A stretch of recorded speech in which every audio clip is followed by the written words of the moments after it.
All right, Dan, are you ready? Let's do it. Let's do it. All right. Good evening, everybody. I am Michelle Kenny, and I will be your host / moderator for tonight's forum. Thank you so much, everyone, for taking the time to join tonight. It looks like we have numbers that I can see anyway, about 38 people with us tonight, 6 of those being candidates. So tonight we are gathered together to conduct a candidate forum for the Mill River Union Unified School District Board. That's a mouthful. As we move along tonight, first we're going to just start with some tech announcements. I have Dan Fingus with us tonight, who is sort of the IT expert on board. He is with RAD, which is Rights and Democracy, an organization that I'll talk about in just a second. But all attendees, you will be muted, and it may take a second or two for candidates when they're asked a question to unmute themselves and be able to answer promptly. So be a little bit patient. There are a lot of folks here, and we want to make sure that we can hear all of our candidates. So keeping you on mute helps us do that. We have the closed captions turned on. You can find that CC icon on the toolbar of your Zoom window if you want to modify that.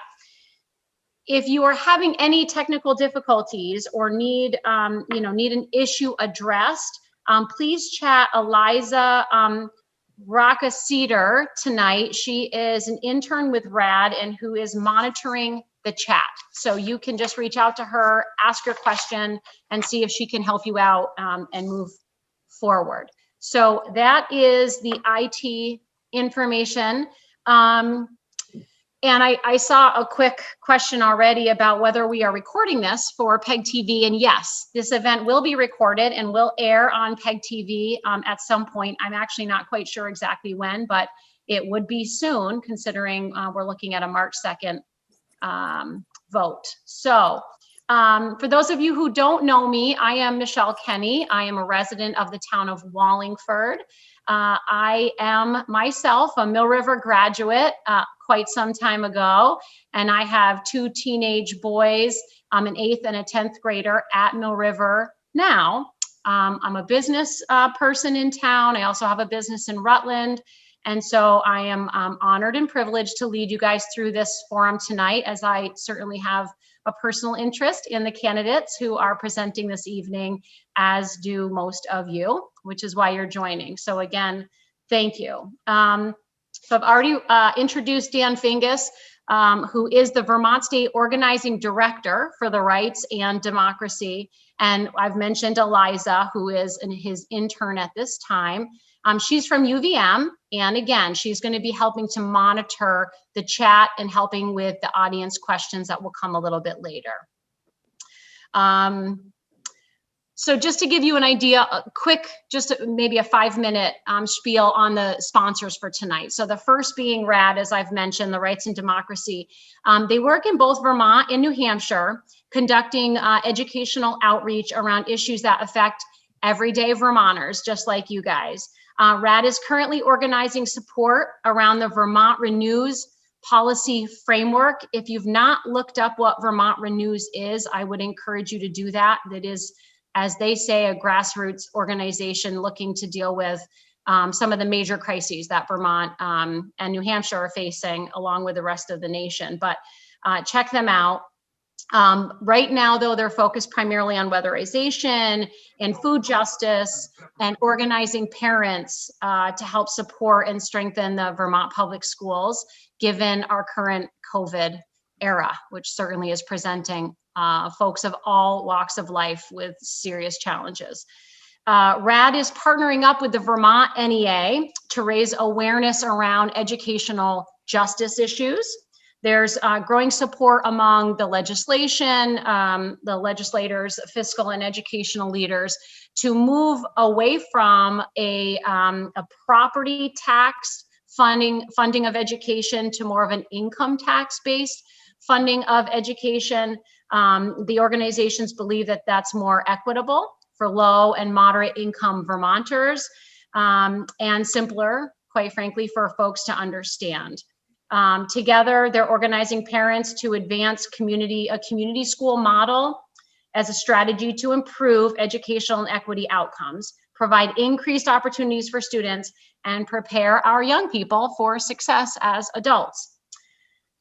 So with those introductions, we're going to move forward into the reason that you're all here tonight, and that is to hear from our candidates directly.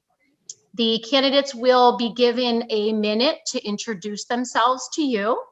They're going to have moderated questions, which we have planned in advance for them to answer for you.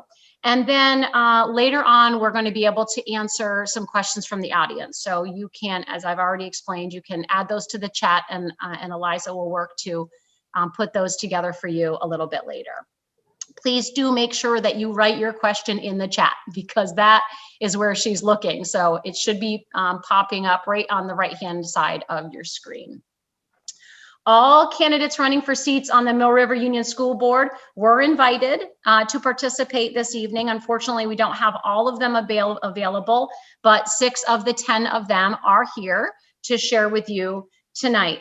The district serves Clarendon, Tinmouth, Wallingford, and Shrewsbury, has a total of 11 school board members representing their respective towns, and there are 5 seats up for election this cycle. 2 in Wallingford, and then 1 each in Tinmouth, Shrewsbury, and Clarendon. So let's meet our candidates. Again, each candidate is going to have 1 minute to introduce themselves to you and share why they feel it's important to be running for the school board. When you, Dan, will you please, either you or I will let them know if they go over so that we can keep everybody on target.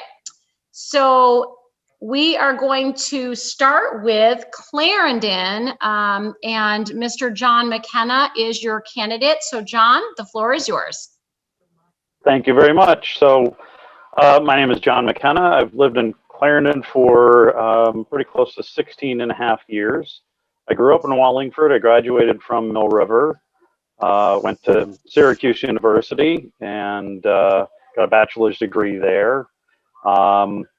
Lived in Rutland for a while, lived in Florida for a while, but eventually came back to Vermont because I decided this is where I wanted to be to raise a family. So I've been involved in town, different town organizations. I'm on the planning commission. I was on the recreation committee. I've done various different ad hoc committees with the town. I got on the school board. It will be 8 years this coming town meeting day. I finally did the math. I couldn't remember how long it was, but I finally looked it up, and I was elected in 2013 for the Clarendon Elementary Board. Served on that as a school board member for a while, and a couple of years as chair of the board. As part of that, being the chair, I was also involved in creating what is now the Mill River Unified Union School District. And yes, that is a mouthful. Unfortunately, Great. Some of that was dictated to us by the state. Thank you very much, John. All right. Thank you for your introduction. We're going to move to Shrewsbury now. Sam Green. Hi, my name is Samantha Green on the ballot, but I do go by Sam Green. So now you've got the insider track to know that you've met me. I use she, her, hers, but I've never minded a good they, them, theirs. I've lived in Shrewsbury for about 5 years now. I met my wife when I was in college. I was studying, I did theater for my undergrad degree with some philosophy mixed in. And she is an art teacher. So we decided to kind of follow whoever got the job closest to their degree. Shocker, art teacher kind of did win, a little easier.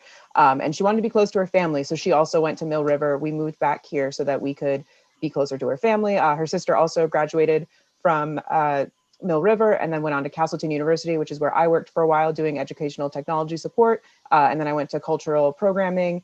And through all of that, I did a lot of service there. I was on my union executive board and things like that. And now I work at Farm and Wilderness year round. So that was my summer job that turned into a year round job. And for me, it's all about giving back to our community. We've got an open seat on the school board. I always thought I'd get more involved by having my own children in the school. But this is a year when your intentions get a little twisted, right? And so that hasn't worked out for us yet. But I'm really excited about this alternate chance to get more involved with the school and my community. Great. Thank you very much, Sam. Moving to Tinmouth, Asha Carroll. Hi there. Thanks for having me here tonight. I'm Asha Carroll, and I live on Mountain View Road here in Tinmouth. And I currently serve on the board of directors of the Tinmouth Community Fund and as a member of the advisory council at Tinmouth Community Church. I am also a member of the board of directors at Girl Scouts of Green and White Mountains, where I serve on the advancement committee.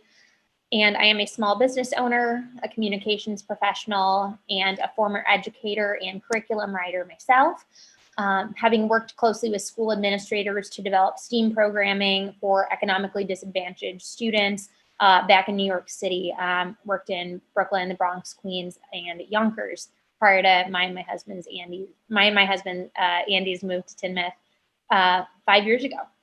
And I'm a first generation college graduate. I'm a proud product of K-12 schools, and came to Tinmouth because we fell in love with the people, we fell in love with this community, and so far so good. Great, thank you very much, Asha. And then we have 3 candidates from the town of Wallingford, and we are going to start with Teresa Biazuzzi, please. Can you hear me? Yes, we can now. Okay. My name is Teresa Biazuzzi. I am a retired healthcare worker. I'm actually a retired registered nurse. I've lived in the town of Wallingford for over 35 years. I've had 2 children who have gone through the Wallingford Elementary School and are graduates of Mill River. I do have a grandson entering into the elementary school in September. And he is the reason why I am running for school board, to make sure that the schools have enough ventilation and safety for the COVID, because this disease is going to last for a long time. And it's time for some of our school shakeup, time for new blood to get on the board. I also know that it's been hard for everybody to participate in a lot of things because of COVID, but I am trying to get a little more involved, not because of being retired, but because I think it's time to get involved. Great. Thank you, Teresa. Moving to the next Wallingford candidate, Erica Berner. Hey, hi. Obviously, my name is Erica Berner. My husband and I have moved to Wallingford 5 years ago. My husband is currently working overseas in Abu Dhabi. Don't talk about COVID. Trust me, he already had it. I got involved from almost the start when we moved in with the Wallingford Rotary. I was past president of the Wallingford Rotary. I have been on the Planning Commission for 5 years here in Wallingford, which means that I'm a representative to the Rutland Regional Planning Commission. I have a PhD in education, and I was the last chair of the business division at the College of St. Joe's before it closed. Why am I running?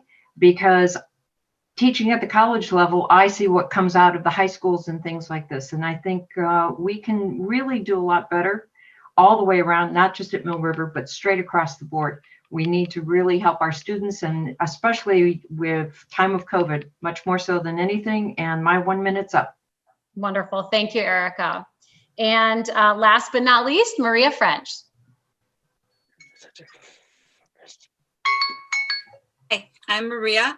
I am currently a board member in the MRUUSD. I have two of my kids are current students in the district, and one just graduated in the spring. I born and raised in Vermont, lived away from Vermont for a long time, and then came back 5 years ago. And within a couple of years, got onto the school board because I cared a lot about supporting our public education. I'd gotten involved in town, volunteering at the local elementary school. And I also have worked on Wallingford Day in Wallingford. So you might, if you're here from Wallingford, you might remember me from that. I've served on the policy committee, and currently I'm serving on the personnel and buildings and grounds and community engagement committees. And community engagement has really been my passion working on the board now. And I'd like to continue to work on how the board can improve how they communicate with the community. Thank you. Thank you, Maria. Isn't it amazing how fast a minute can go? Here we go. let's segue to our moderated question and answer session. Again, each candidate will be asked a question and be given 1 minute to answer. We are going to rotate the speaking order among the candidates, so all candidates get an opportunity to begin, be in the middle, and then answer lastly for all of our questions. So let's start with Sam Green. You get to be in the hot seat first. And what I'd like to ask you is, what experience would you bring to the role of school board member that you feel would benefit the students in your district? I'd like to think that I come to it from a slightly bit of a different angle of living with a teacher. So I get to hear all of the things that she wants for her students and process that. So it's been interesting for me to have that kind of filter as she does work in a different district. I should note, she does not work in Mill River.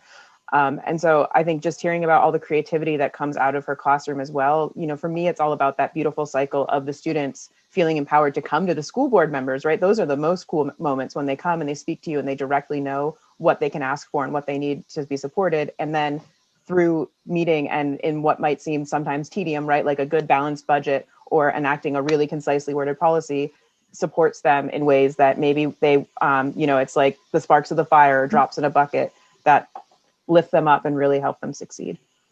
Great, thank you.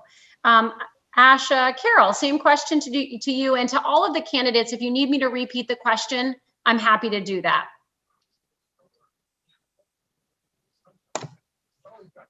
Thanks so much. Would you read the question again, please? I certainly will. What experience would you bring as role to the school board that you feel would benefit the students in your district? Thanks, Michelle. Mm-hmm. Well, first and foremost, I think I bring my experience as a teacher, an educator, and a curriculum writer myself. So I've been on the other side of the table, so to speak. But I also think that my work as a 3-time small business owner makes me a good fit for the board. I'm used to systems and structures and to working with budgets and finance, and feel pretty comfortable there. And lastly, first of all, I don't have kids yet of my own. I hope to, and one of the reasons that my husband and I moved to Tinmouth was because we were really pleased with what we saw happening at the school here, and it was unlike what we'd seen places we'd previously lived, and we were looking for a place to start our own family. So I think both as somebody who would like to have children, bring them into this district, I'm looking for not just the present, but also looking to help lay groundwork for the future of our community and of our schools. Thank you very much. Teresa?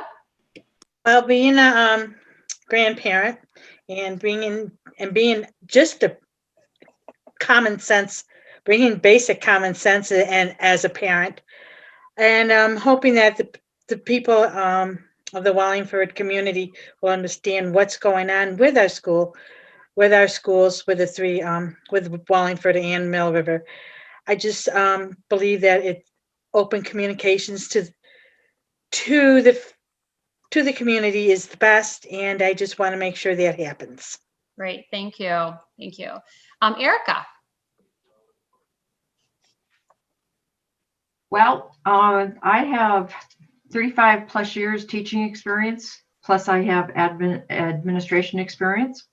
I've worked overseas teaching and administration for over 16 years in Dubai, Ras Al Khaimah, and Abu Dhabi in the United Arab Emirates. And then I spent 9 years in Saudi Arabia working over there. My last place of work in Saudi Arabia, I was senior business manager for one of the academic divisions for one of the newer universities and one of the largest ones. And I ran a $35 million budget out of my department. And that was just one department. The university itself, operating budget at that time was $175 million. And my budget did not include salaries, by the way. My major in my master's degree was curriculum and instruction. And in my PhD, even though you're not supposed to major, I did, was in communication. And it was also in curriculum and instructions and technology in the classroom. I'm a mother. I was a small business owner. And I'm quite accustomed to diversity. As one of the universities I taught at we had 125 different cultures represented. And in my department alone, I had 14 faculty with 12 different cultures represented. So I'm quite used to all of the problems that people from different backgrounds are, teaching different backgrounds and things like that. Thank you, Erica. Maria. Hi. I actually bring my experience from being on the school board for the past 3 years. It was a steep learning curve, and I feel like the power for a school board member is not in their so much individual. It's not individual. It's about being able to work together, being able to ask good questions, and help make sure we have a deep enough, broad enough discussion on issues so that we can take action as a board together. And I feel like my skills in communication and in asking those questions and in seeking out information that I can share is valuable to helping the board function. I don't think that that people should go on for, too many terms. You can be doing this too long, but I feel like now I'm hitting my stride. Awesome. Thank you, Maria. And John. Thank you. Well, I've been on the school boards for 8 years, so I do bring a fair amount of experience for that. There are people who've been doing this longer than I have, and I don't think I'm going to quite make it as long as some of them have, but who knows. I also have worked with kids a lot as a coach. I've coached baseball, I've coached softball, I've coached soccer. I still coach soccer for my kids for traveling club soccer teams, and it's a lot of fun. I love working with kids. I grew up in the area, so I know a lot of the folks. I know the climate and the culture and of the different towns. And I bring a lot of experience with working in businesses, and as chair of the Buildings and Grounds Committee, I think I've brought a lot to making sure that our buildings are safe and are well taken care of. There's still a lot of work left to do, but we've done a ton of stuff in the time that I've been on the board. Thank you, John. All right, this next question we're going to bring to Asha first. Asha, do you support moving from a property tax to an income tax to fund public education?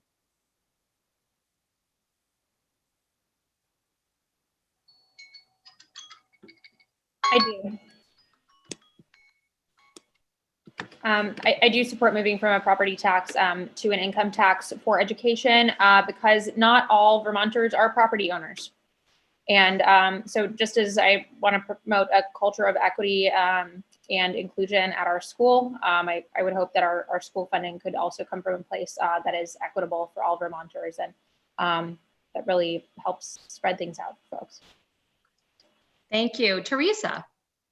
Well, I don't think we should go to the income tax basis. I think we should continue through with the property taxes because a lot of Wallingford residents are retired. And I think that because with this new boom due to the COVID, the LIC will the property taxes will go up because of this, but then eventually once this has petered out or smoothed out, you'll see property taxes go back to normality. And I also believe that once people realize that running away is not going to be the answer. So I think we should stay with our property taxes. All right, thank you. Erica, what are your thoughts on that? Personally, I think income tax is the way to go, because even though property taxes may go up, they will probably come down. And I think with income tax, we may get a more equity in all of our schools. And I think people will look at property tax, and in the future, yes, we are getting more and more people in, but how many of them are going to end up being second property homeowners? I'd rather have the income tax. And I'm speaking as one of the retirees. Thank you, Erica. How about you, Maria? What's your position? I think that we should switch it from property tax to income tax, because for a lot of people, their property value does not represent their available funds. So changes in that can have an unfair effect on different people. Okay. Thank you. John, what are your thoughts? Well, I think both systems are present their own issues. Property taxes are very difficult for a lot of people on fixed incomes. It's a tough thing for people to afford to have their income, their property taxes to continue to go up. For folks on a fixed income, an income tax increase would at least be predictable. It would be a little more equitable. As Maria said, the value of your home doesn't necessarily indicate your wealth or your ability to pay for your property taxes. I think that a better way of funding education is definitely necessary, and an income tax could be one of the ways to do that. Okay. Thank you, John. And lastly, Sam, what are your thoughts on this? You know, I'm super glad to have gotten to listen to the folks before me on this one because it's a new thought to me. So I will fully admit that. And it's really intriguing. You know, the things that stand out to me the most as worth investigating, right, is the definite, the equity of it, right? There's just a certain amount of, yes, I understand, you know, dealing with being, if you excuse the term, like house poor, right? You can just have that big up and down. And from what I've heard today so far, I'd certainly want to look into it more before I came to like a vote, and I'd want to have a good, healthy discussion about it to really understand the nuance of, right, where it's coming from, what the other options may be, what we're looking, you know, are we talking about anybody who does have a second, you know, where all those lines are. But from what I gleaned from our conversation so far, it's definitely something that I would support. Good. Thank you, Sam. All right, moving along. The next question is poised to Teresa first. So Teresa, how do you see yourself responding when the needs of your school district or stances of fellow members conflict with your own opinions? Well, everybody's entitled to their opinion. Whether or not I believe in their opinion or whether or not they believe in mine, that is their privilege and that is their prerogative. If there is a big conflict, then it's time to sit down and discuss what the conflict could be and why. There are other reasons. There could be other reasons that they don't want to believe in my opinion. There are other reasons why I don't want to believe in theirs. But I do believe in open conversation, and I do believe in open communications to help resolve conflicts. Right. Thank you. Erica, same question to you. How would you deal with conflict? I can tell you how I've dealt with conflict in the past, and I would continue to do so. As I said, I had faculty members coming from 12 different cultures, and I had to, as their chair and as their assistant dean of academic affairs, I had to try and move us all onto the same platform. So I am a team player. And one of the things I've always advocated is everybody does have their own opinion, and you are more than welcome to express it. But at the end of the day, we have to have consensus. And if I have to waive my opinion so we can move forward and get it done, then that's what's going to happen. And that's it. We have to sometimes put ourselves, not think of our egos. We have to think of what is better for the group and what is going to make the most sense, even though deep in our heart, we may not believe it. But we do have to move forward. And that's what I used to tell my faculty. Thank you, Erica. Maria. Well, like Teresa said, I think that the key is as much communication as possible about what's going on, and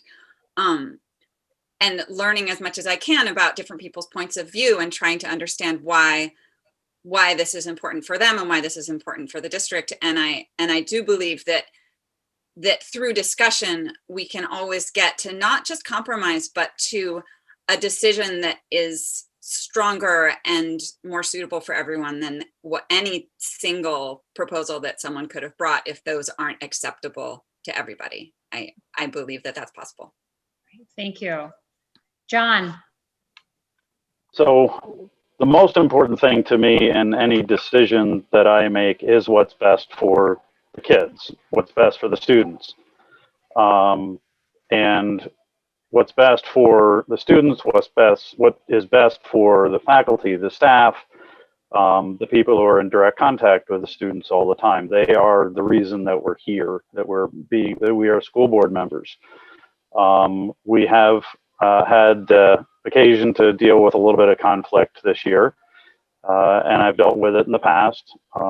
As chair of Clarendon Elementary School Board, we've had some conflicts, usually over budgets or staffing or things like that. And we're usually able to talk it out. And at the end of the day, you make the decision that's best for the needs of the students. Thank you, John. Sam, same question to you. How would you deal with conflict on the board? You know, like many, strangely enough, like many of the other people who have spoken and said, you know, it's that open, honest communication. I think that a big part of reaching that consensus is being willing to speak your piece and release it into the group and trust the rest of the group to hold on to that as you're thinking. And so part of that too, right, is sitting and listening. I also very much echo what John said about remembering whose needs are we in the room for. At the end of the day, yes, we are there to support the students. And we do that by also supporting all of this educational staff. And so, and we also have to represent our town. So of course there's going to be conflict. There's a lot of forces at play, but that doesn't mean that they're all going to pull us apart. It definitely is what actually is going to bring us together, is providing the best outcomes we can for our students. And yeah, it's going to take work and we can do it. Thank you, Sam. And Asha, finally with you. Thank you. I'm heartened to hear so many of the other folks on this call echoing what I personally feel here, which is that, you know, I think that when we have conflict, we have opportunity for discussion, and most importantly, we have opportunity to listen to one another. I've learned so much just in having conversations with folks here in Tinmouth and across the district, just to learn about what's important to them. And sometimes we disagree, and I know that I'll disagree with folks if elected, and I'm sure they'll disagree with me. But I think it's, to me, so important that we understand that conflict is part of the natural process of reaching a decision, as others have said here. And I'm really committed to that, and committed to making sure that others, not just that I'm listening, but to make sure that others feel heard by me as we work together to get to a decision. Great. Thank you very much. All right, on to the next question. We're going to start with Erica this time. Erica, public schools are often seen as the heart of our communities. What services do you think our district schools might offer to community members? Well, of course, being a Rotarian, one of the things that we always see as important is community service. And I've helped a neighbor's student who had to do 20 hours of community service, and he did projects. We helped over at the Wallingford House and things like that. I think it would really depend on the community and what needs to get done, quite obviously. But I also see the schools reaching out, the buildings. I'm backing up against the Wallingford Elementary School. We could have a lecture series. We could have different small programs for the community to come into the school, see what the school is about, get to know the students, that type of thing. I can see the students going out into the communities and maybe not the elementary school, but doing oral histories with different community members, helping out during Wallingford days, even though that's in the summer, I know. And things along those lines, reaching out and asking for the community to come in and help.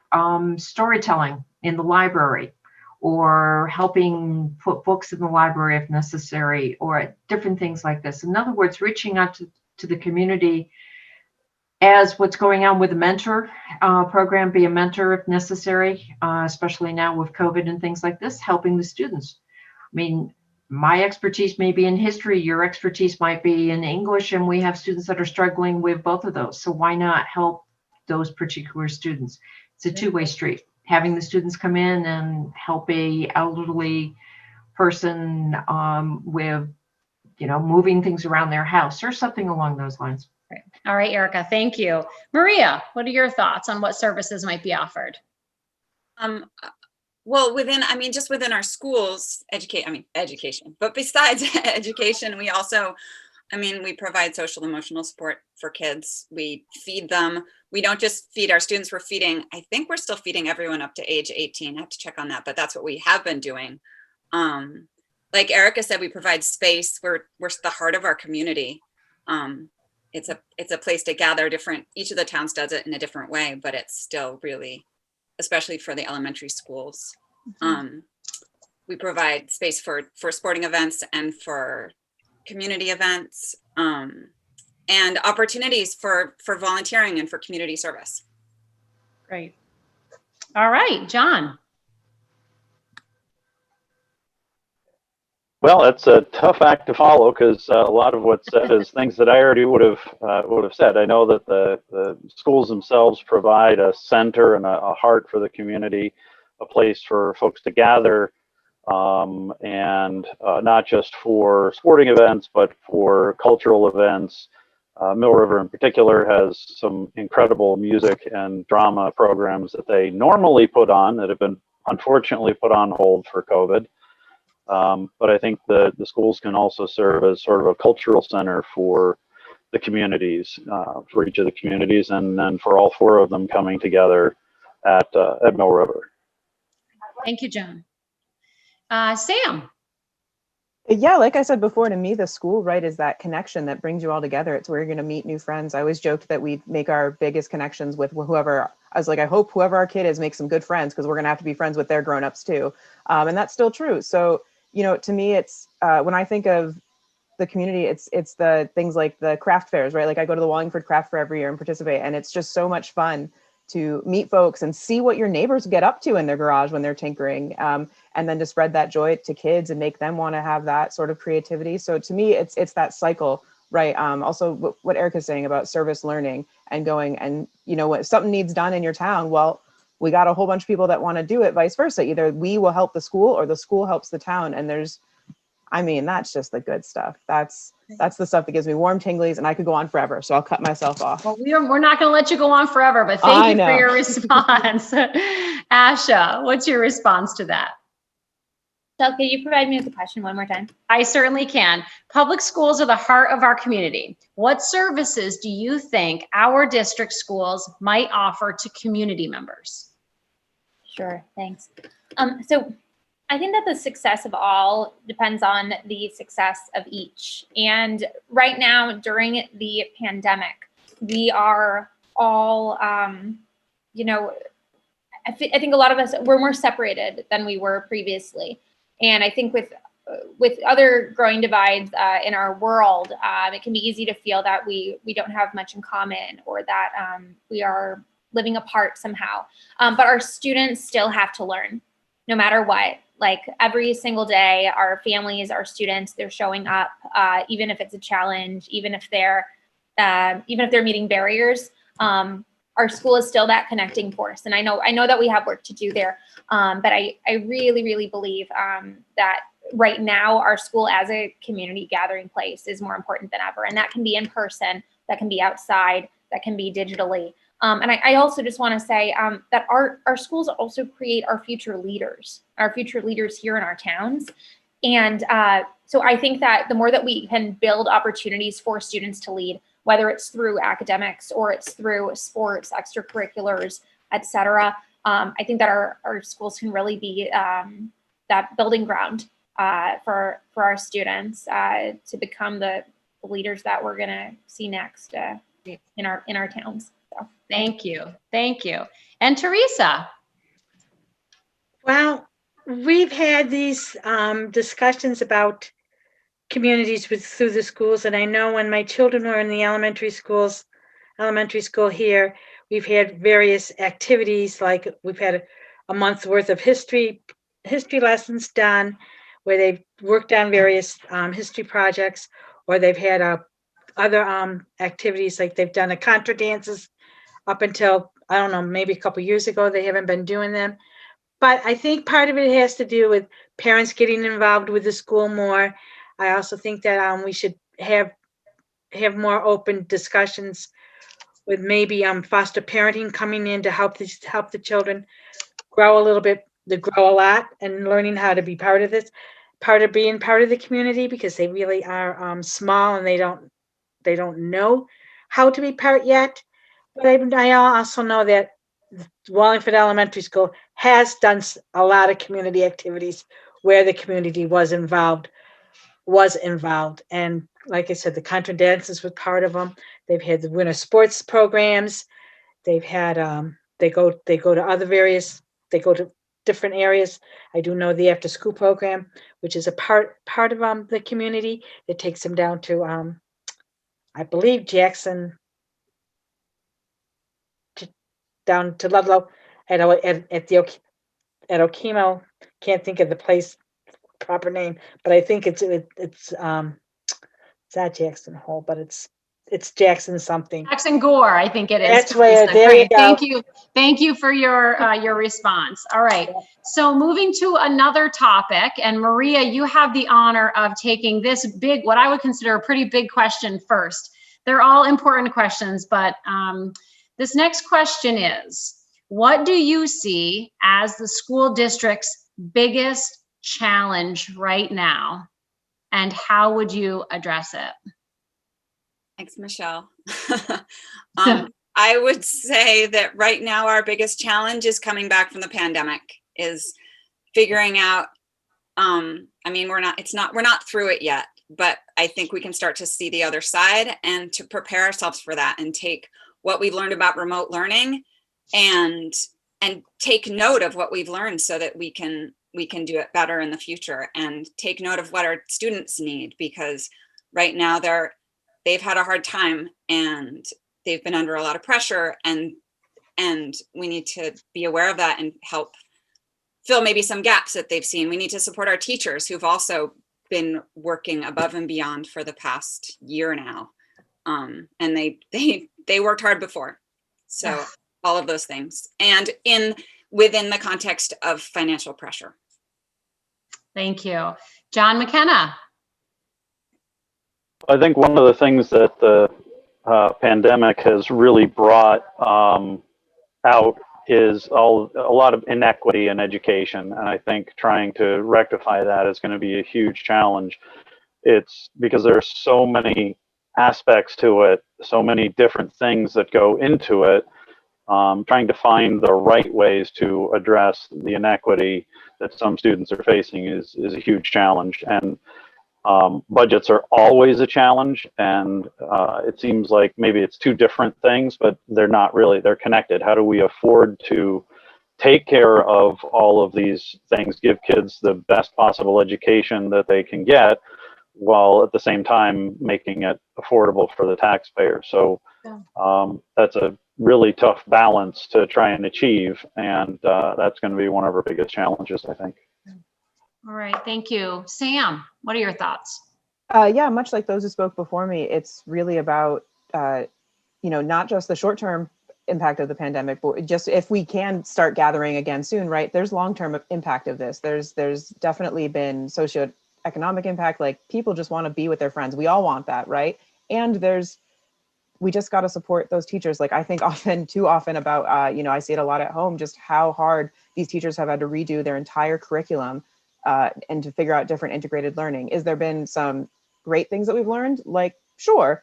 And I mean, at the end of the day, it's just figuring out the best way to support our students' learning, giving the teachers the support that they need to do it, and trying to do it in a, frugal way, but getting the best bang for our buck when we do it, as the saying goes. So it's certainly not something that's easy, but that is what a committed team of people coming together can achieve.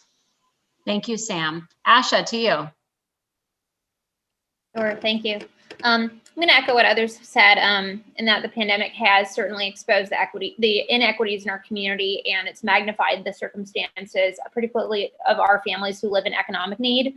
And I think it's crucial for us to think creatively to find opportunities to engage our students and our families, and make sure that all children are receiving the resources they need to succeed right now during this time of hardship, and also through the transition out of this time. I'm acutely focused on transitions, both for our students who are in the elementaries and will be transitioning up to Mill River during the pandemic. My own brother started high school during the pandemic, and I know it's can be can be a challenge. So I'm really interested in those transitions, as well as addressing the transitions of the fact that our students are still graduating during the pandemic. They're going to school and they are graduating, and they are entering a world that is so uncertain in this moment. And so I'm really interested in focusing on ways that we can help to support students through that transition, whether they're entering the workforce or whether they're going on to opportunities in vocational school, college. Thank you. Thank you. Teresa. Well, as we try to get through this pandemic, I think we need to focus on the mental health issue of the pandemic.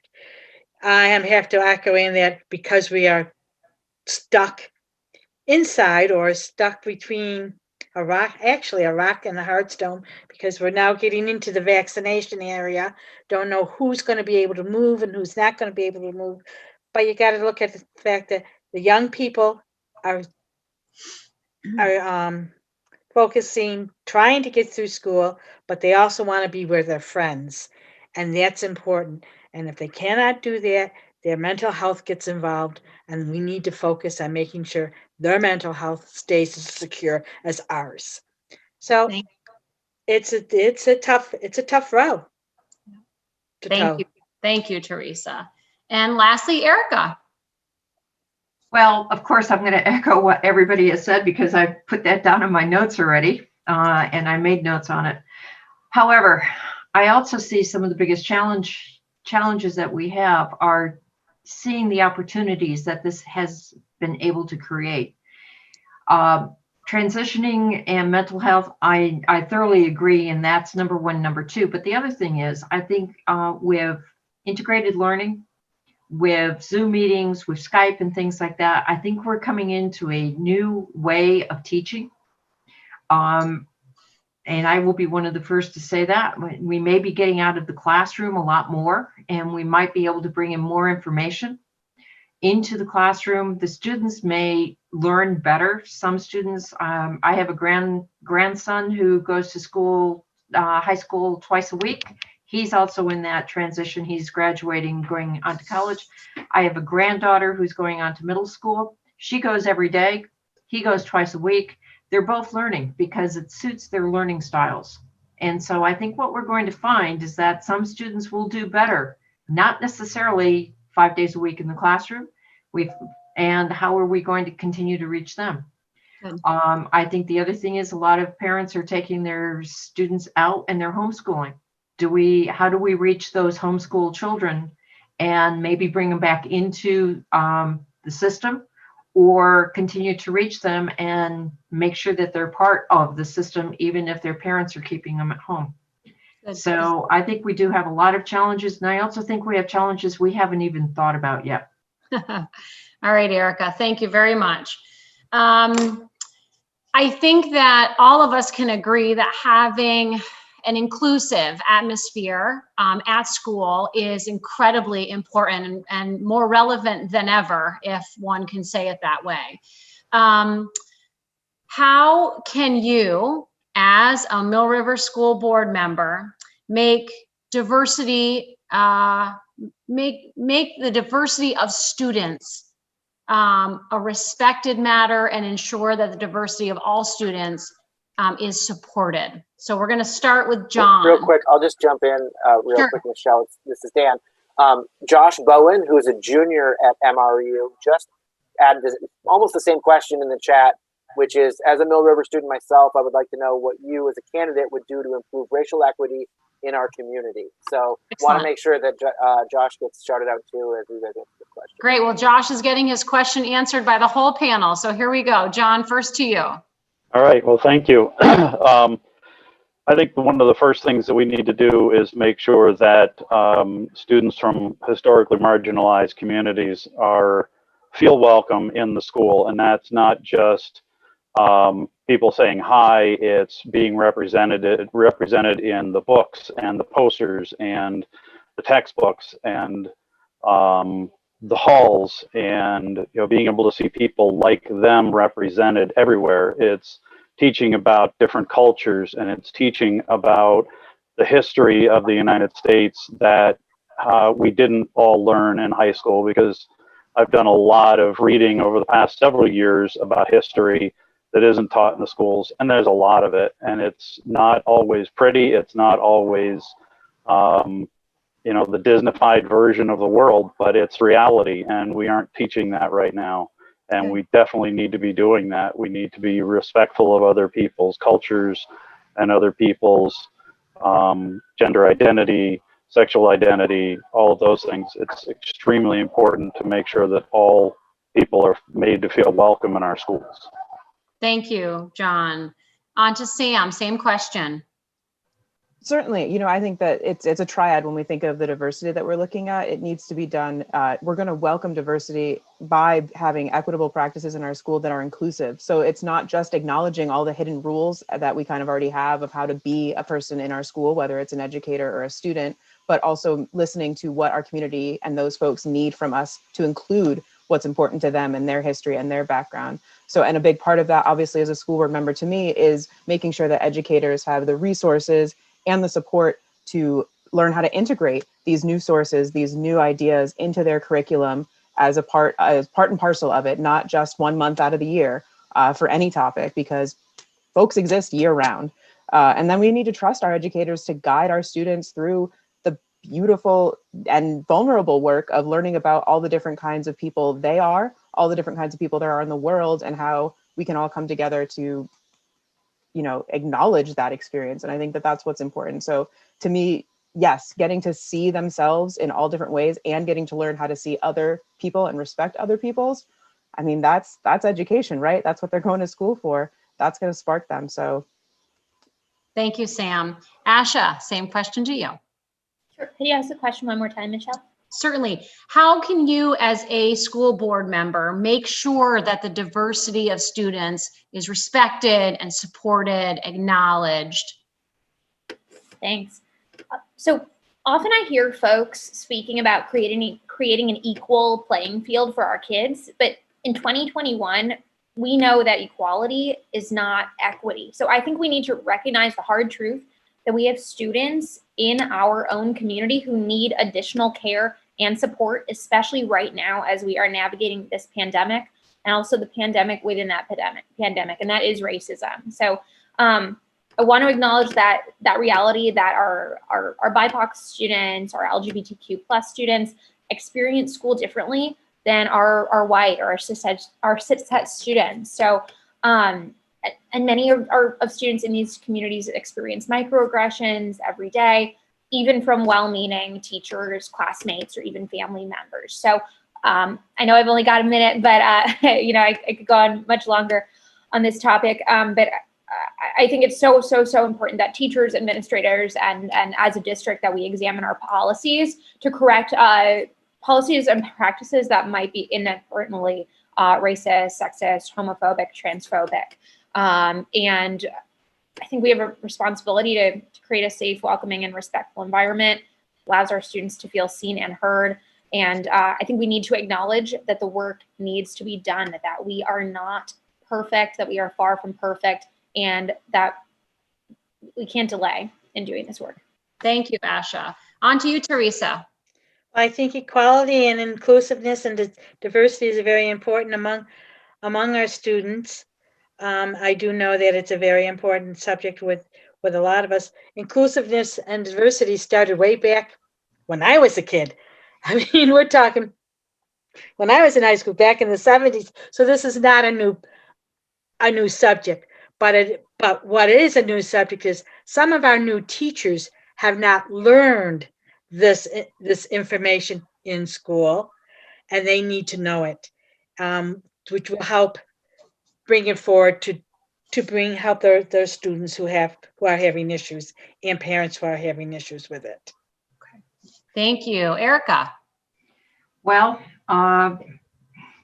being again with Wallingford Rotary, we do have exchange students that we bring in, and not this past year, but year before, we've always had several coming into Mill River. And I think that's one of the things we need to take a look at is student exchanges. I was 12 when I was sent to the Philippines for a year. And it was a private exchange between my parents and the parents of the family I stayed with. The following year, their daughter stayed with us. That 1 year, 12 years old, I learned an awful lot. I learned how to get along with a lot of different people in a society that was entirely different than mine. So I think if we want to talk about racial equality and things like that, one of the things we need to start off with is to learn that there are other cultures. And those other cultures have an entirely different perspective. One of the ways we can do that, again, as I said earlier, is we can go through Zoom and bring in guest speakers. My husband's in Abu Dhabi right now, and he guest lectured for me through Skype. He was sitting outside in the restaurant having his dinner. It was 75 degrees. We had 6 inches of snow on the ground. It didn't go over well with the students in that, you know. One of the colleges I taught at, I always like to use this example. I had 3 students, one Chinese, one from India, and the other one, if I recall correctly, was from Bangladesh. They all spoke different languages. The one from China spoke Chinese. The one from India spoke Urdu. And I'm sorry, I forgot the one from Bangladesh. I forgot what she was talking. The only common language they had was English. And these so your minute is up and gone, but go ahead and just leave us with a closing remark. So I think we need to bring in other cultures, and we need to explain them, and we need to train our teachers how to do it. Thank you, Erica. And Maria. Hi, thanks. A minute can't touch this one, Right. But for one, I think it's impossible to ensure that this happens. I think I wish we could, but we can't. I think the best we can do right now is, like Asha says, we can't delay. We continue to support the 3-year equity plan that the administration put together that does include working on representation of groups in curriculum and visually in the school, on supporting different people, making sure that people are supported, making sure that teachers have training and resources and support, because you can't just throw a bunch of stuff and be like, okay, change everything this way. That's not reasonable. So it's a combination of supporting people at all different levels, making sure that board, administrators, teachers are all on board and ready and motivated to do the work. Great. Thank you, Maria. Thank you. All right, it is now 8:01, so we're going to move on to some audience questions. So at this time, we're going to look at some of the chat questions that have been shared. And once I've read a question, we can take 2 to 3 volunteers from our candidates to answer. You're not required to answer, but certainly we hope that you will. But for each question, again, only 2 to 3 responses. So there's a question here from Kate Getz that reads the following. There are 2 pieces of proposed legislation before the Vermont House regarding school resource officers. S63 would ban SROs from schools, and S76 would allocate $1 million each year over 4 years to add more SROs, which again are school resource officers, to school settings. Please share your position on the presence of a school resource officer in school and your thoughts about the proposed bill. Let me ask this, does Mill River have a research officer? Yes, they do, Teresa. Okay. I went to a school in the city of Syracuse with over 400 students in high school. Now, at the beginning of my sophomore year, we had the diversity issue. We had white students on one side of a gym. We had black students on another side of the gym. We had a riot in our school. We also had a research officer in our school from that day forward. He had performed so many interesting subjects and topics for everybody to learn from. Mill River has a resource officer when my 2 children were down in Mill River. I believe it was Chuck Cacciatore. Don't quote me there, but I believe that's who it was. He helped those kids so much that a research officer is beneficial. I do believe that it is a beneficial bill to keep into the school. I would Thank support you. the bill. Thank you, Teresa. Any other candidates like to answer? Sure. So I think, as this larger question has been coming up in our society, we are asking a lot of our police force, and we expect them to be the Swiss Army knife that can do every single thing. Do I support more money going towards giving our students resources to support them in their times of need? 1,000,000%, 100% yes. But do I think, and that's a beautiful intent, but I think we can't get that away from the impact of bringing, the police force does not have the best historic and background. Do I believe all those police officers want to keep those students safe? Yes, I do. But we have statistics that show that there's some trouble with that. And I think a big issue is by expecting the police to slap a Band-Aid on every issue that we have. I think that they have very specific jobs that are very important for us. And I think that we can support our students by adding to our overall school community. But I don't believe that we need to ask even more of our police force in that specific way. All right, thank you, Sam. We have time for one more candidate if you'd like to weigh in on this question.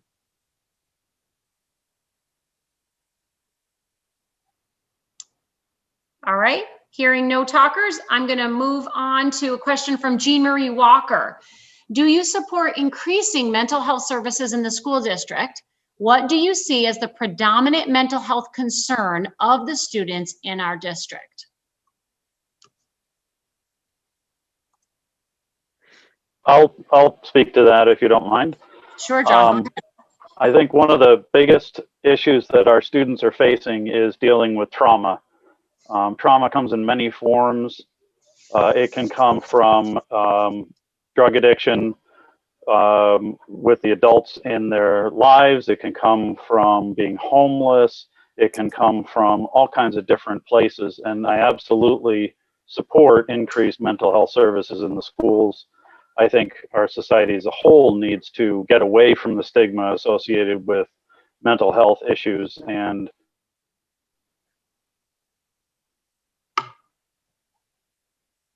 Thank you, John. I think we may have.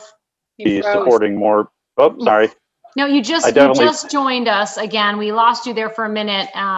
You were saying that you thought that the school could offer additional mental health services, and that's where I lost you anyway. Oh, okay. Well, I also said I think society has to, as a society, we have to have more mental health services available for everyone. But dealing with trauma is something that a lot of our students are struggling with, and it's definitely negatively impacting their ability to learn. Thank you. Any other candidate like to weigh in on that question? Yes, I would. I happen to agree. I think once we come back from this pandemic, I think we're going to need a lot of mental health resources, and not just the students. I think it's the parents and the families and the communities, but I think we're going to have to start with the students, because for a lot of the students, those in high school, this is supposed to be the best time of their life. It isn't. For the elementary school children and students, this is supposed to be their time to learn how to socialize. It's a little difficult to do that over the computer. For the middle school. Can you ask the boys if they're doing stuff online right now? Because I'm freezing a lot here. Dan. Okay. Dan, John, I'm trying to mute it, but John, you're also not muted. Okay. I also think that middle school children and middle school students, they have their own problems just because of their age group.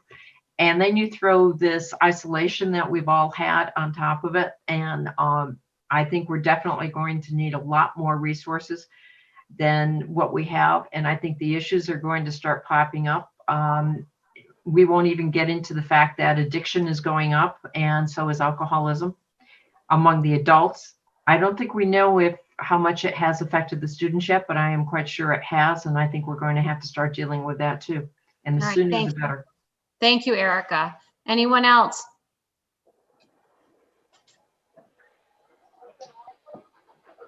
There's a message for you. Okay. Having heard no one speaking up anyway, hopefully we're not having additional issues here, but We've got a question from Ann Dodges. What is your understanding of what implicit bias training is? And do you support it for board members?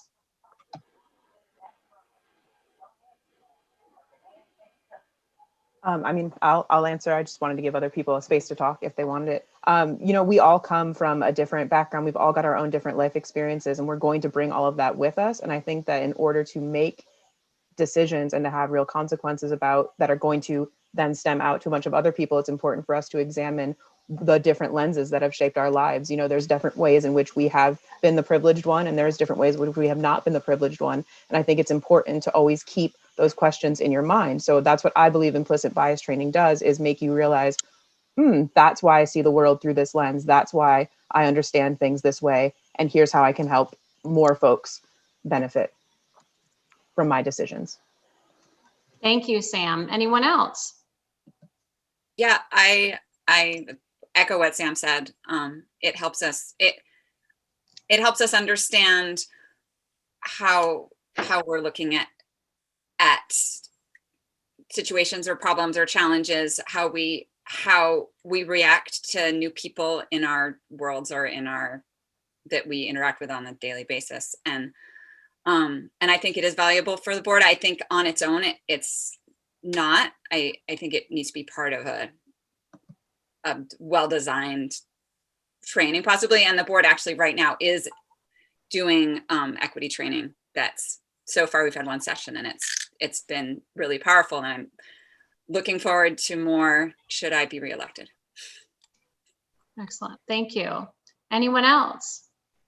Well, having gone through some training myself, I can tell you I think it is invaluable because it does make you realize what's going on. And it does make you, that's my husband calling from overseas, even though he was told not to. Sorry. It does make you do some introspection. Sorry. It makes you look at yourself and it makes you realize why you think the way you think. And you might not change it, but at least then you have the rationale as to why. Maybe it's the way you were brought up. Maybe it's a childhood problem. Who knows? But the whole point is you get to know yourself, and you also then start looking at other people going, well, I might not like the way you wear your hair, but I can put that aside and deal with the individual. I don't like your accent, but I can put that aside and I can deal with you. So one of the things I think if the training is successful that it does is it does make you realize that you do have these problems, but you can overcome them. And you can work with that individual. You may not like that individual for whatever reason, but you still can work with them. And I think on a school board, historically speaking, sometimes school boards have major problems because of members not talking to each other and things like this. And I think that would be a very useful skill set to have. Thank you, Erica. Any other candidate want to address the importance of implicit bias training? I strongly support it, but I agree that it's not that on its own, it's certainly not enough. Thank you. Okay, let's move to a question from Kristen Simonetti. Do you believe that music and art education is important for student development and well-being? How will you actively support arts education in our schools, especially in the difficulties surrounding COVID-19? Absolutely. It's invaluable. I mean, I'm speaking as an art teacher in a neighboring district in part, but also I think it's a refuge for some of the kids who are finding academics on top of COVID stress to be above and beyond. Arts are a place where they can express themselves in different ways, be it through music or through 2D or 3D art. So I think it's invaluable right now. How can we support it? We can pay attention to how we're funding it in the budget and how many art teachers we have at schools. We can pay attention to it via personnel on who we're hiring and making sure that we're really hiring people who are prepared to teach and to lead and to nurture our students. Thank you, Maria. Anyone else? Go ahead, Asha. Yeah, thank you. So I'm also speaking as a former arts educator myself. My background is as a music teacher, but the data is there when it comes to arts education. Arts education increases math scores. It increases it increases English scores. It increases extracurricular participation in physical activities. I mean, truly, I can't say enough about how strongly I believe that arts education needs to be part of a comprehensive education. But I want to address the part of the question in regards to the pandemic. I think, as I said before, so many of us are craving connection. I think we're all craving connection with one another. And there's so much of that already built in to the way that we communicate with one another when we make music or when we make visual art or any number of creative activities that we can do together. What I'm interested in, particularly in this case, is looking at how the arts industry is innovating right now during the pandemic and seeing ways of how we might be able to incorporate some of those things within our communities, whether those are through virtual choirs, through ways that arts programming can occur outside, or through even a Zoom room like this. I'm super interested in arts and how we can also innovate together. Great, thank you, Asha. Anyone else? I mean, I'll say very specifically, Ms. Simonetti, your video that you did with the singing Valentines, right? Like that is, to me, one of the biggest examples of this creative collaboration to show that things aren't the same right now, but hey, here's a way that we can do it. And in some ways, there's that beautiful added bonus of you can share that far and wide. So, you know, I think it's as simple as supporting the students when they come up with a creative solution like that together, and beautifully done, by the way. And you can share that. So now, you know, maybe I just would have sat in the audience, but now I can share it. And my friend who happens to live in Boston now got to see the Mill River Valentine Singers. And I just think that level of communication that we've gotten out of this is that sort of diagonal learning benefit. So for me, it's also about using the art to process what's going on and to listen to our kids in a different way. You know, I know, especially the younger you are, I don't even have the words for what's going on with me half the time, but I can maybe get it out by the right song hits the right way, or I just really need to use the color red today, but today I'm having a green day, so I'm okay. And so I think that's just another way that we can learn how to support these kids and enjoy just, you know, who also is not ready to walk through like looking at the art behind Maria, it makes me just want to look at all the art that's always up in those displays when you walk through a school. Right. So. Thank you, Sam. That was awesome. And for anybody who missed that video that Miss Simonetti did with her students, you definitely need to check it out. So we're all, you know, real people having this conversation, but real examples often help explain half of why we're all here tonight. So anybody else want to weigh in on the importance of arts and music education? All right, let's move along. A more practical question from Sherry Johnson, who asks, how will you be able to balance your busy schedules while making time to do this job to its fullest? I'll answer that. First of all, my husband's not here, which helps. I'm sorry, a tad bit of levity. I think those of us that are running, yes, we all have busy lives, but I think all of us realize how important it would be to be elected, and we have several school board members that are already there. And I think once you set your priorities and you get organized, you can do it. Granted, we all have busy lives. I have a busy life, but I also have a lot of time in the evening, and I have a lot of time during the day. And I don't think any one of us would have volunteered to run or just decided to run unless we thought we could devote the time that's going to be needed for it. It is an important job. And I think it's probably, speaking as an educator and again as a parent and a grandparent, I would say it's the second or third most important job that we could get into, with parents and of course grandparents being the first two. And then spouses. But as I said, my spouse isn't here, so I don't have to worry about fixing dinner at a certain time. I have a dog and he seems to eat whenever he wants to. It's really a matter of being very, very, very organized and getting it done. Thank you, Erica. I can speak as someone who's beyond busy. all the time. I'm really glad that I visited all the schools in my first term when I did have more time, because I think that's really important for school board members to see what's going on day to day. Also, just a matter of keeping a network of friends and teachers and fellow parents, and not necessarily even friends, but people who trust me and are willing to write me an email and say, what's going on here?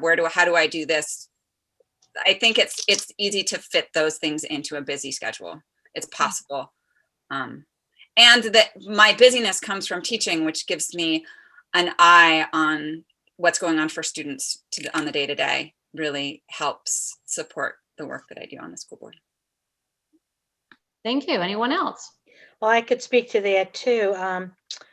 Being retired, I do have the time and effort and to put into this, but I also do private duty on the side too, to help the elderly get their COVID vaccines, make sure they get to their doctor's appointments. So that's all time consuming as well. But the evenings are just mine. And because my husband's gone a couple nights a week because of zoning issues or because of something else that's going on. But even with this pandemic, both of us either stuck in this little room doing something with our computers, and we just need to.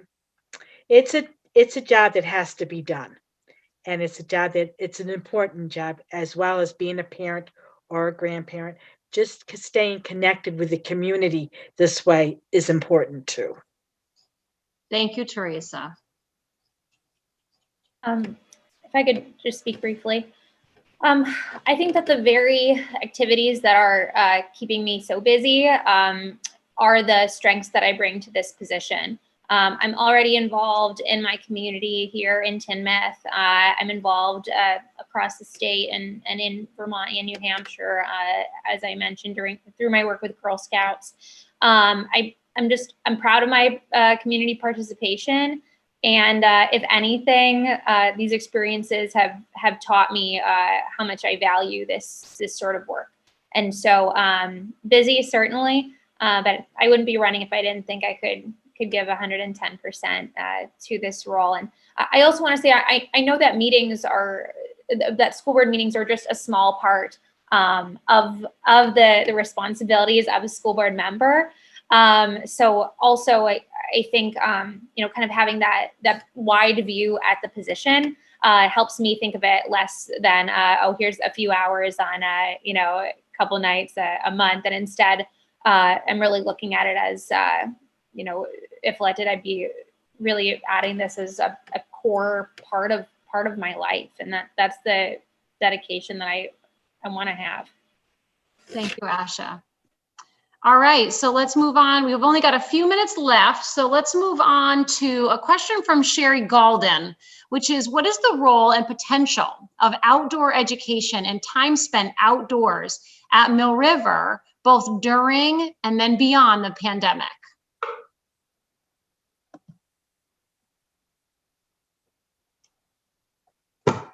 Don't everybody jump at once. Oh, go ahead, Sam.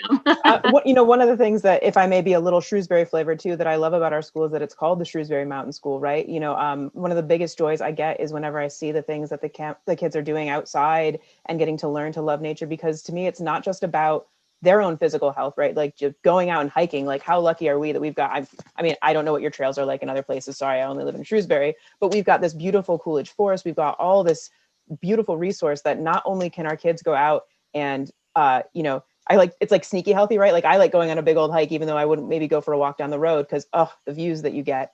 And they're learning to love their environment and they want to take care of it. And they're going to want to keep that around for generations to come. We are ridiculously lucky to have such beautiful landscapes right literally as our backyards. And so I think it would be foolish of us to not take advantage of the wonderful opportunities it affords us and our kids. Thank you. As a former 4-1 volunteer at Wallingford, I feel like the outdoor part, in our training, it was always like, do the lesson, but what's really important is you get those kids outside, and outdoor time is important. It connects their school time to their home time, because that's what, for the most part, we all have outdoors to be in all the places, and getting them comfortable with the land and the wilderness around them is priceless. Thank you, Maria. Anyone else? Yeah, I think one of the big things that kids have now is a lot of incentive to stay indoors. They've got a lot of things that entertain them sitting in their living room or in their bedroom. I have two teenage sons that I don't see very often because they tend to hide in their rooms and talk to their friends and do what, games and whatever else. But we also find ways of getting outside together, and I think that's extremely important for kids to be outside. We'll go camping, canoeing, hiking, kayaking, playing soccer, playing baseball, just getting them outside and doing things I think is really important for all kids, just as an experience, as part of being healthy and being part of the greater world around them. Thank you, John. I think it's a question of looking at what resources we have to solve the problems that we're being faced with. And right now, got this pandemic that's keeping us apart, it's keeping us inside. But we have great models right here at Tinmouth Mountain School. Outdoor curriculum has been incorporated for years, and we have those structures already in place. So for me, I see it as existing resources we have, both in the curriculum at the school and the leadership there, but also in what we have in our state of Vermont, as others have said. We've got the resources, and we do have a big problem at hand. I know the question addressed the pandemic, and so I put two and two together here, and I think we've got a really great opportunity to keep our students supported in this way. Great. Thank you, Asha. Well, as your moderator, we're running out of time, and see we only have a couple of minutes, but I do have a question, which I will take the liberty to quickly ask and get a couple of quick responses. And this may be, it's kind of a combo question between the mental health questions that have been asked tonight and sort of the academic success of our students. For parents who, like myself, have at least one child who has been too focused on staying healthy from a mental health standpoint, and thereby falling behind academically. Do any of you have suggestions or ideas on how the school board can handle, and this does tie into an earlier question a little bit, but more practical responses, how we can handle those kids who have fallen behind and so are going to show up in school, hopefully in September, full-time, not really being where they're supposed to be? Well, Michelle, I'll go back to what I said before about parents being involved.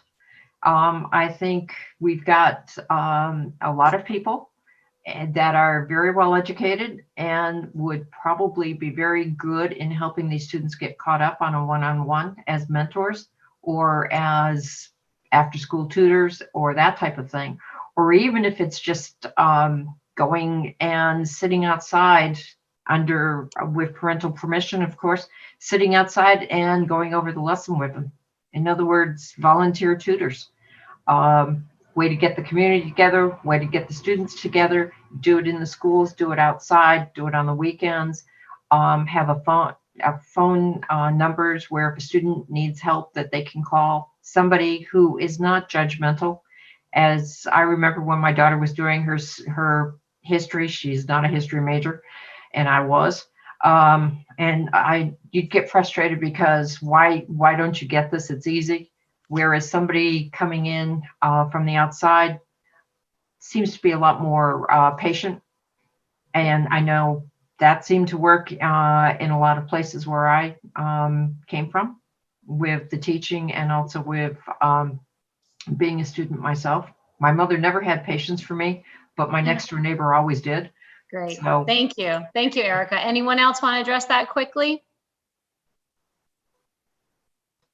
I think it's a real benefit to have the smaller schools that we do, especially when you look maybe more globally, right? Like we're not teeny tiny, but, I think it's up to us to listen to teachers say the support that they need. They know their students so well, no matter how many of them they have, and they're going to be able to ask for, maybe we need to just, I don't have the perfect right, like this is the answer, but my answer is to listen and to see if the teachers say, doing this might be helpful, or this kid could help this, or can we maybe stay open a little later, or please give us more time to evaluate where our students are at.